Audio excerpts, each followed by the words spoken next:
This quick tip will cover making custom brush tips that use both the main and subcolor in Clip Studio Paint. Here's the butterfly I drew for my bug brush. The checkerboard pattern indicates the interior of the wings and body are transparent. As a brush tip, by default it'll only use the main color. If you don't know how to make images into brush tips, check out my custom brush tips video, linked up above or in the description. Here's the same brush tip with the wings and body filled in white. Creating a brush with this tip uses my main color for the black parts and my subcolor for the white parts. Gray values in a brush tip become a mix of the main and subcolor. When I draw with this brush tip, the darker gray is closer in value to the main color and the lighter gray is closer to the subcolor.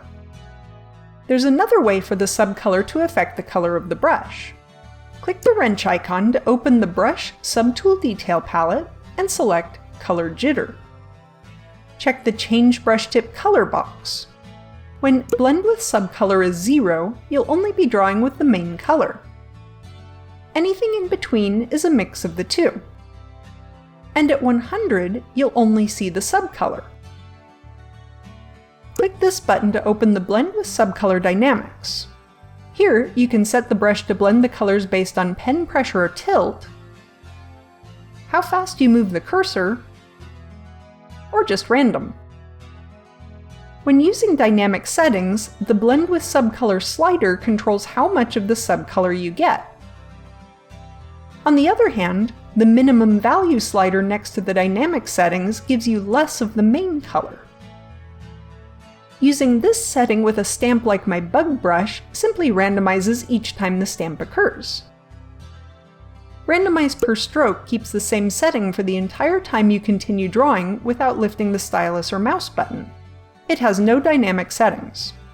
By turning Blend with Subcolor here up to 100, each stroke will give me a randomized color anywhere between my main and subcolor.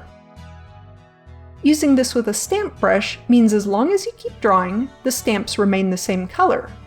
But if you stop and start again, the color is re-randomized. There's a lot more you can do with the color jitter settings, but that'll have to wait for a future video. I hope you found this tip helpful. Subscribe and let me know what other Clip Studio Paint features you'd like to see me cover. Bye!